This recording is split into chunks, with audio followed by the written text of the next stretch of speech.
ইহুদির কাহিনী এমন কোনো ব্যক্তি নাই যে জানে না যে নবীরে থাপ্পড় মারছিল।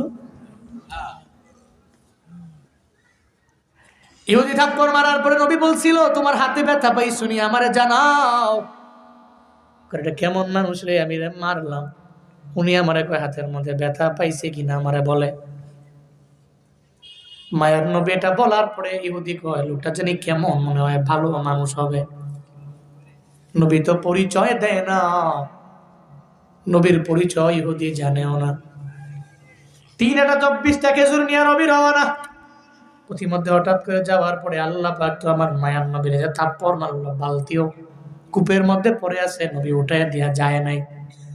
আল্লাহ জিবরাইল কয়, জিবরাইল আমার নবীর দরবারে যাও, আমার নবীর দরবারে গিয়ে আমার নবীরে বলো না, ইহুদি যদি আমার নবীর পরিচয় জানতে পারে সারা জীবন লাগে নবীর নাম ধইরা নবীরে গালি দিবে। আমার নবীর দরবারে যাও, নবীরে গিয়া জানাও। কূপ থেকে বালতিটা উঠাই ইহুদির হাতের মধ্যে দিয়ে এরপরে নবী যাতে করে চলে যায়। জিবরাইল নবীর দরবারে আসলেন, আয়েশা বলে, পয়গম্বর আল্লাহ পাক জানাইছেন ওই বালতি না উঠে দিয়ে আপনি যেতে পারবেন না। আমার মায়ার নবী বলে, ও জিবরাইল ভাই আমার, বালতি উঠানোর জন্য দড়িও নাই, কোনো সাপোর্টও নাই, আমার কিচ্ছু নাই, তাহলে কেমনি আমি বালতিটা কূপ থেকে উঠাবো, আমায় বলো না। এমন একটা পর্যায়ে হযরতে জিবরাইল আমার মায়ার নবীরে বলে, সাপোর্ট লাগবে না, ও নবী আপনি চলেন, কূপের বরাবর গেলে কি করা লাগবে আমি আপনারে জানায়া দিব। কূপের বরাবর নবীরে নিয়ে গেলেন। এরপরে হযরতে জিবরাইল বলে, নবী আমার, আপনি বালতিকে বলেন ও বালতি আল্লাহর ইশারায় আমার হাতের মধ্যে চলে আয়। আমার মায়ার নবী ডাক দেয়, ও বালতি আয় আয় আয়, আল্লাহর ইশারায় আমার হাতের মধ্যে আসো। মায়ার নবী বালতিরে ডাকতে দেরি, বালতিটা নবীর ডাকে নবীর হাতে আসতে দেরি না। ইহুদি বড় অবাক হয়ে গেলেন,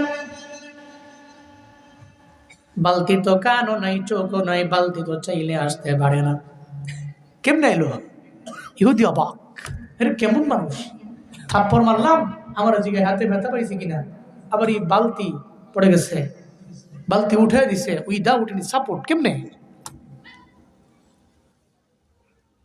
ও তো জানে না বালতি কেন, এটা মৃত খেজুর গাছ, নবীর জন্য ফুপায়া ফুপায়া কাঁদছে।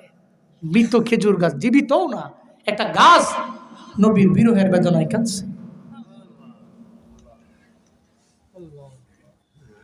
উস্তুনে হান্নানা একটা খেজুর গাছের নাম, যাকে ধরে খুতবা দিতেন রাসূলে আকরাম, যাকে ধরে খুতবা দিতেন রাসূলে আকরাম। গাছটা নবীর বিরহে কাঁদিতে রহে, নবীর বিরহে গাছ কাঁদিতে রহে।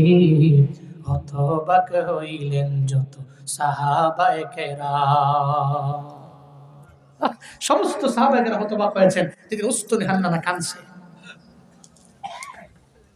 তো উস্তুনে হান্নানা নবীর ডাকে, নবীর বিরহের বেদনায় কান্তারে, বালতি কি নবীর ডাকে নবীর হাতে আসতে পারে না?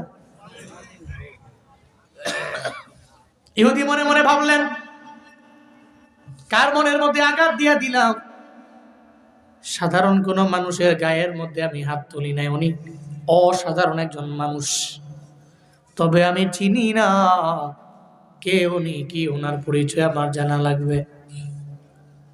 এটা চিন্তা ভাবনা করে নিজের এমন অপরাধী নিজের বানায়া ফেললো, আমার মতো অপরাধী কেউ হতে পারে না। সঙ্গে সঙ্গে নিজের কবজি থেকে হাতটাকে তরবারি দিয়ে আলাদা করে জমিনে ফালায়া দেয়। এই হাত দিয়া যে অসাধারণ লোকটারে আমি মানলাম, এই হাত আমার কবজির মধ্যে থাকতে পারে না।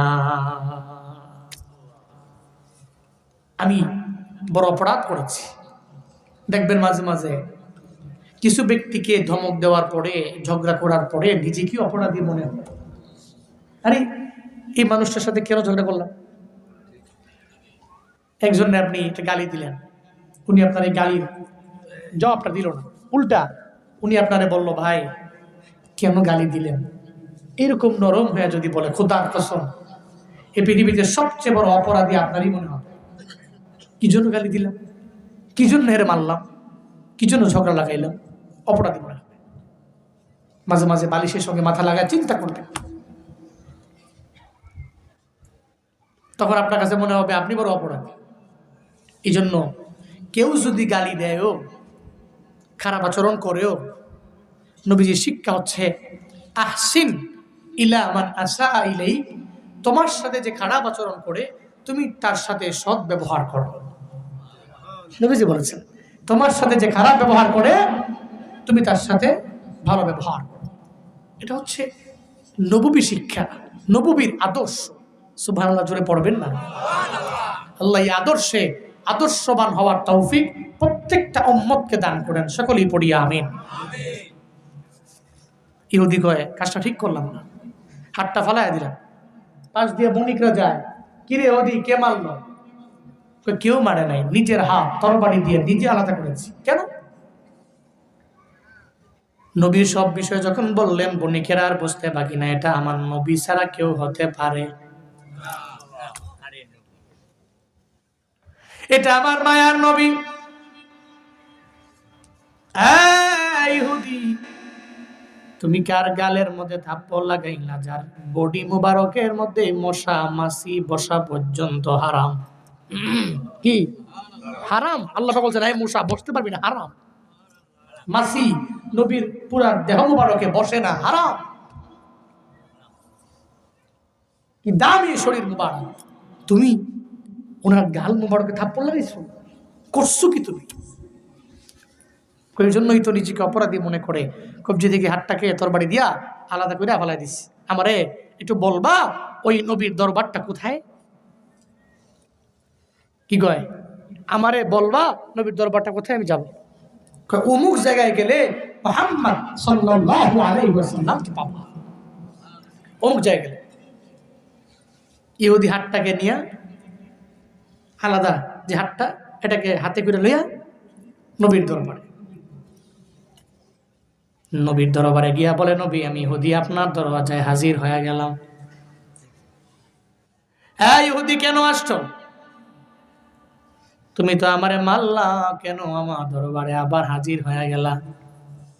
তোমার হাতটা কে কাটলো, কেমনে কেটে গেল, আমি নবীরে বলো না। ইহুদি কয়, নবী আমার আপনারে চিনতে আমি পারি নাই, আমি বড় ভুল করেছি, বড্ড অন্যায় করেছি। আমি জানি এই ভুলের ক্ষমা দুনিয়ার মধ্যে আমার নাই, তবে এরপরেও আপনার দরবারে আমি হাজির হয়ে গেলাম। নবী গো, আমি ইহুদিরে কি মাফ করা যায় না?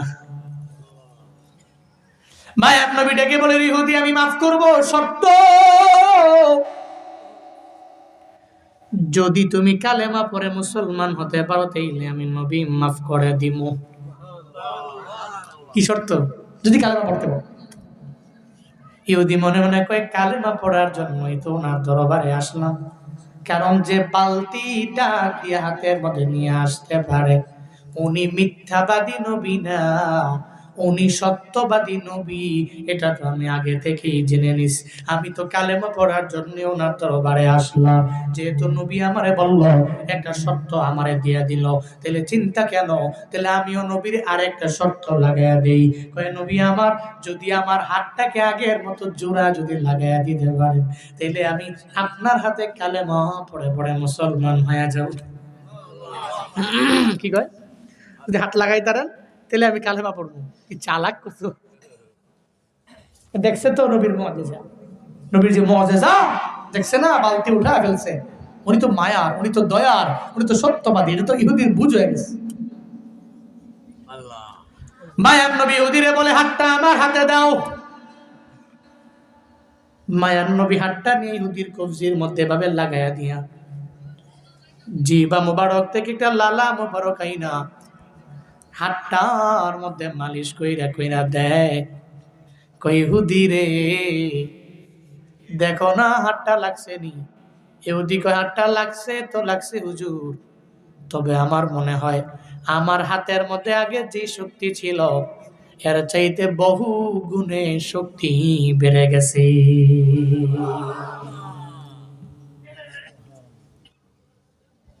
আল্লাহ পাক বলেন, কেন নবী আমার উদ্বিগ্ন, কেন চিন্তায় পড়ে গেলেন? অথচ আমি আল্লাহ আপনার সম্মান, আপনার মর্যাদা, আপনার শরফ, আপনার করম, আপনার পুরো দেহ